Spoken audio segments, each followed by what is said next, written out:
I know it's been a while since I've spoken to you via this platform. I've been very chatty across other platforms. There's something that feels inherently not intimidating about YouTube, but a lot more goes into it, being marketable for sponsorships and brands, keeping it digestible and palatable and all of those things. And so I think I've kind of had this weird unspoken thing where I've avoided YouTube. I'm gonna make another video eventually explaining why the hell I'm here and what I'm doing. I'm in Australia again. I ran away. I've written about it plenty. There's some essays and entries and newsletters that you can read. I'll link it in the bio. I had this thing inside of me that I knew the only way to fulfill was to chase being nowhere again. So I'm here in Australia, in the middle of nowhere, by myself, writing my third book. It's been quite tumultuous and torrential, but also wonderful. More than a catch-up video, I thought I should get you up to speed on the books I've been reading, because that's why I'm here, and that's why you're here, the literature of it all. And I've read a lot of books this year, and I'm going to tell you about the best ones, or the good ones, the ones that I think you should read. I have some books here. I'm also here for props, because all the books that I have read are in my phone. I've got a picture of them because I left them in London, and I'm not in London, and I'm a visual learner, and I don't have the books. I don't use Goodreads or anything, so I have to have a book reference. So I'm looking at the picture of the books that I've read on my phone. These are props, except for some of them. Let's go straight into it. I just read Ned Calvey's A Jerilderie Letter.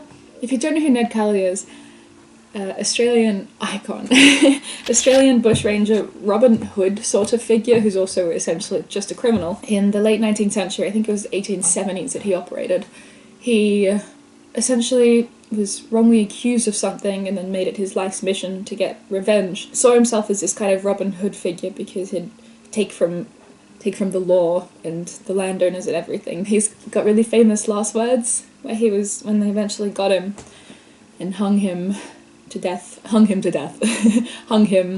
as death penalty. His famous last words were, "Such is life," and the most bogan, outlandish Australians you'll ever meet will have "Such is life" tattooed across their chest or something. It's a very famous quote here. The Jerilderie Letter was his manifesto. And see, he was illiterate because he was not privileged, and he was good at speaking, but he wasn't good at writing, and so it's actually quite tricky to read this. The next book that I read was Diary of a Genius by Salvador Dali. Now, Salvador Dali is notoriously, dare I say, a wanker. He was a good artist, sure, and he was a pioneer in many things, and he was very, very, very clever. I don't know what defines a genius, but he sure as hell might have been one of them. But I think the main thing was that it was so masturbatory. I'm obsessed with the word masturbatory at the moment, by the way. It means that you love yourself a lot, essentially, in my books. Calls it his diaries, and so he's going to be recording things about his life. Also very much into diaries still. I said that last year. It's been 6 months. Still the same. Every single entry is saying, "Dear diary, I woke up today and I knew I was a genius." And I knew that I was handsome, and I knew that I had great balls. He's really obsessed with poop. It's like how James Joyce is obsessed with farting. This is such an interesting way to come back to YouTube after 6 months. I'm talking about pooping and farting in diaries. James Joyce is obsessed with farting. If you don't know about that, look up James Joyce farting letters, where he's obsessed with his wife farting as some kind of kink. But Salvador Dali is obsessed with pooping, not as a kink, but as a masturbatory thing, because he thinks his poops are really good. I can't be making this up. It sounds like I'm making it up, but I'm not making it up. It is interesting to read about the point of view from a man who is so abhorrently narcissistic, but it's kind of warranted because he was pretty good at his work and pretty clever. Anyway, there's that. If you're looking for an interesting diary to read, I do recommend this. I read The City Changes Its Face by Emma McBride.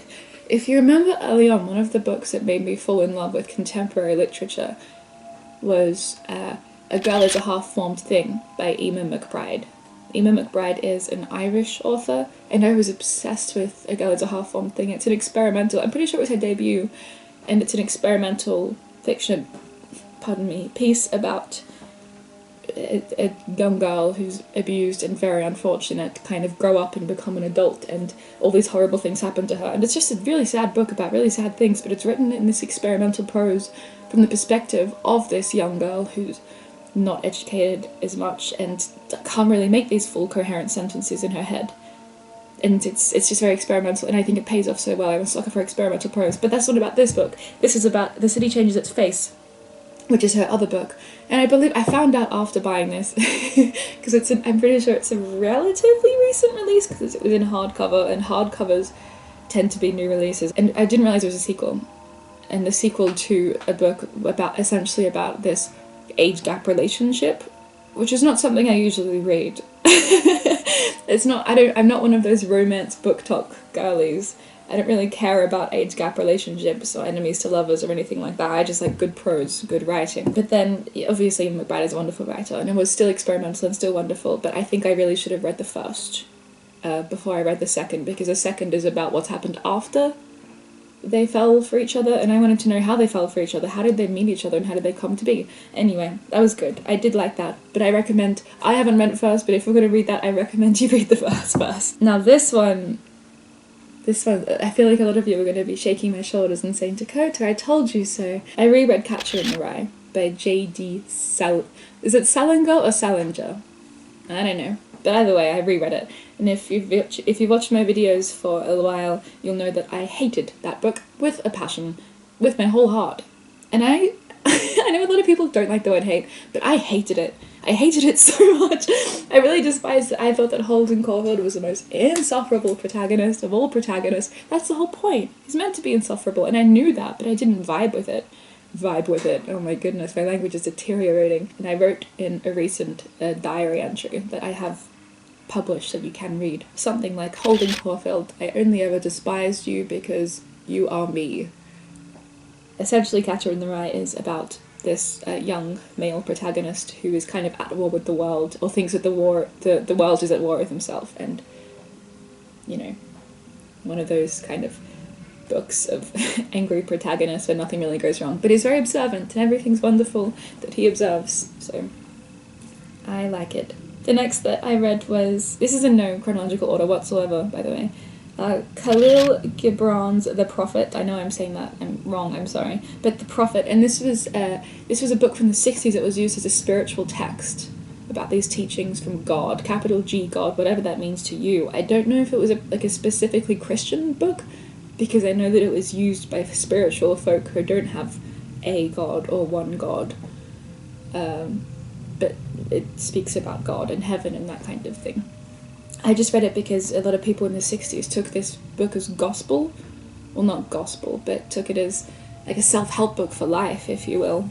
And I read it, and I don't think it was anything groundbreaking, but that's just because we've had a lot of stuff come out like this since the 60s, where, you know, God is a metaphor and all that, but I did enjoy it. It's very short, and it was very easy to read, and it was good to read at the turn of seasons. You know, it was spring in London by that point, and reading it in grass with sun on my skin did feel quite transitional. Does that make sense? I also read Faith, Hope and Carnage by Nick Cave. See, I finished this in January, as the year crossed over, I finished this, but I haven't uploaded a video since then, so you wouldn't know about that. But I really loved that. I'm a big fan of Nick Cave. I happened to cross him accidentally. I have another essay on this, which you can read. I'm just gonna have to put all these inserts now. I was gonna make this video super quick and low maintenance because I didn't want to put too much pressure on my return to YouTube.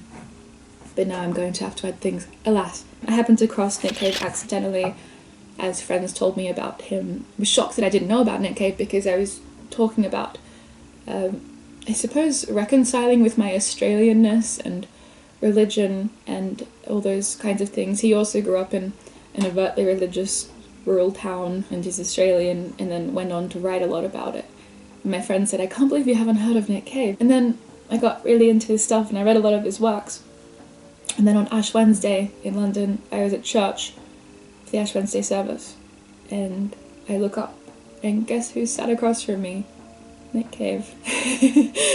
And we were in line next to one another to get our heads ashed by the priest. And that felt like another transitional experience.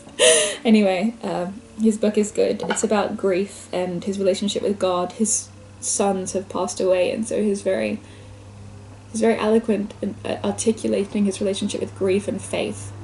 And he talks about his new album upcoming and everything, which does feel a bit distant because I'm not too familiar with that album, and so a lot of the time he was referencing things that I just didn't understand, but the times that I did understand it was enough to make me love the book. So I also read Eve Babbitt's Slow Days Fast Company.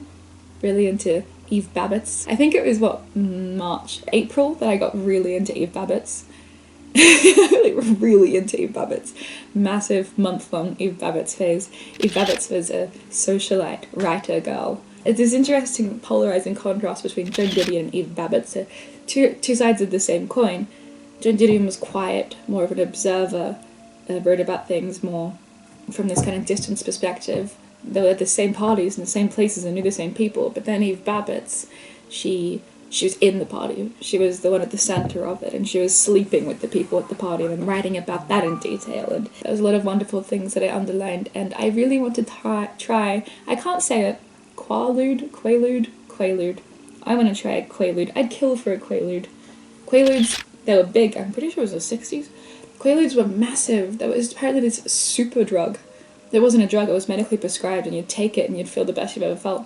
They obviously had to stop producing them because a lot of people got addicted to them because they were so wonderful. But I want to try one. The way that people read about them, it just sounds magic. Reread Joan Lindsay's Picnic at Hanging Rock, which is one of my favourite books ever. We have a lot of rereads here for comfort. I've been seeking comfort this year. Joan Lindsay's Picnic at Hanging Rock. I've spoken about this a lot in my earlier videos. Australian literature classic, 1967. Joan Lindsay wrote this book, and it's about Hanging Rock, which is, I not grew up for long, but my parents for a pocket of time lived around that area. And so I spent a lot of time there, and it's really magical, and there is this kind of magnetic, interesting pull there. And this is a story about a girls' boarding school, the turn of the century, and they go to Hanging Rock, and there's this big mystery, and people go missing and everything. It's really good. Australian Gothic classic. I read, So Bright and Delicate from John Keats, which is his love letters to Fanny Brown, because I went to Paris in January, and I can't stop hiccuping. I bought a bunch of books from Shakespeare & Co. Didn't record that either, because I've just been anti-recording things, but Paris was funny, because I don't remember it.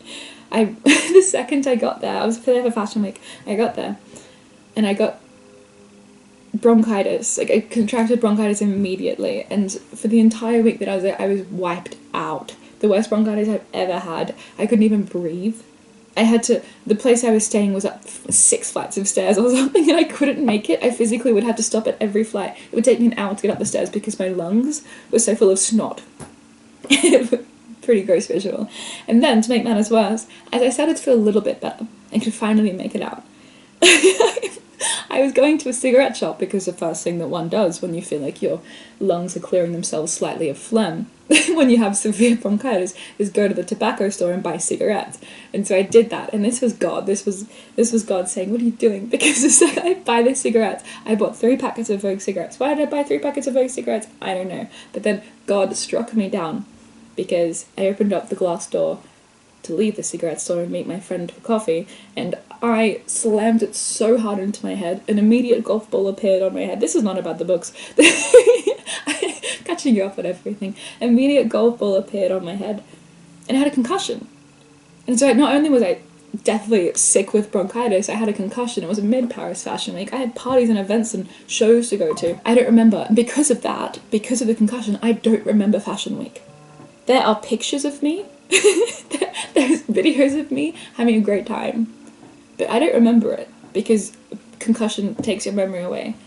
I remember when I got back to London, I was trying to do a photo dump on Instagram and gather things, make a good caption for my time in Paris.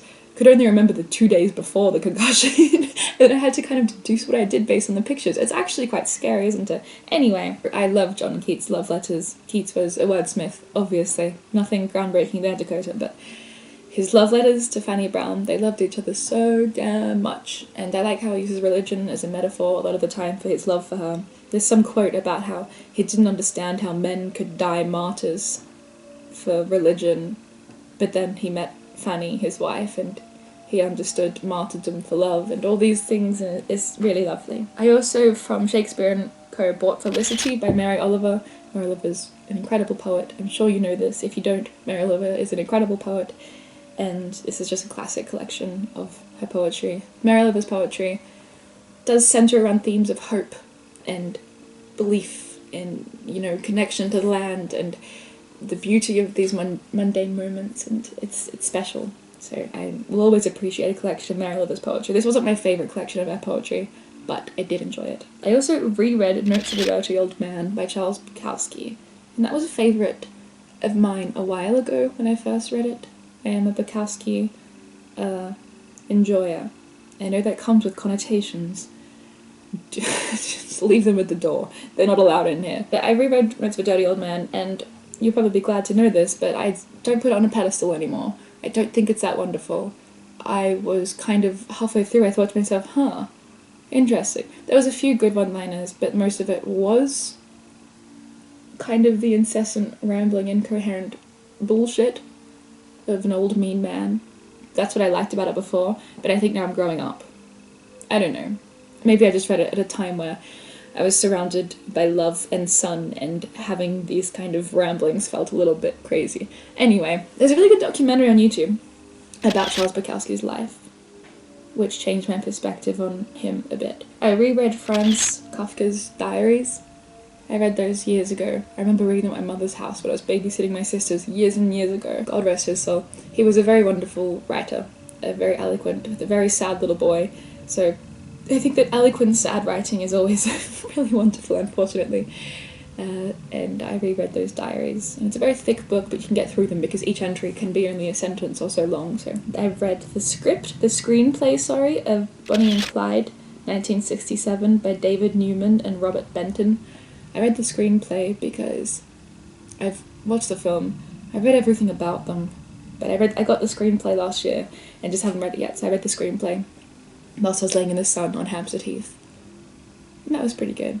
I love that film. It's one of my favourite films in the whole world, obviously, needless to say. Ecstasy by Alex Dimitrov. I was sent this book by his publisher, and I didn't know anything about him or this book, and I don't accept books willy-nilly. I'm very careful, because a lot of the time when I used to accept books, I'd just get a lot of PR that I'd never read, and it would bank up and I'd kind of just feel bad about it. And so now I have like a closed-door PR policy, unless I vet it, I suss it out, and then I really want it and think it would align with what I would actually read or wear or put on my face and so forth, because waste not, want not, right? But this book I knew nothing about, but all I knew that it was queer poetry from this guy in America.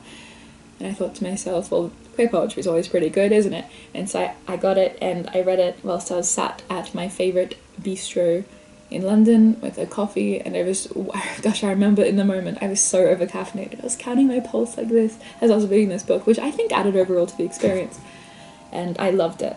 This was one of the best poetry books I've read thus far this year. I think this is his debut, even, anthology. That is everything that I liked. There are other things that I read, but that is everything that I liked and think that you might like, and I do recommend that to you. I feel like my pyjamas. It's still morning, so I didn't want to get dressed. And also I'm in the middle of nowhere by myself to write my book, so getting dressed does feel kind of futile. I have been having a lot of pyjama days, and when I do get dressed, it's the same sailor dress every day, with the same pair of boots. It's nice to speak to you again, and I hope to speak to you soon. And thank you for your patience with waiting for these videos, and I'm sorry for all the anecdotes that I shove in with each recommendation. I've got a lot to catch up on, you see.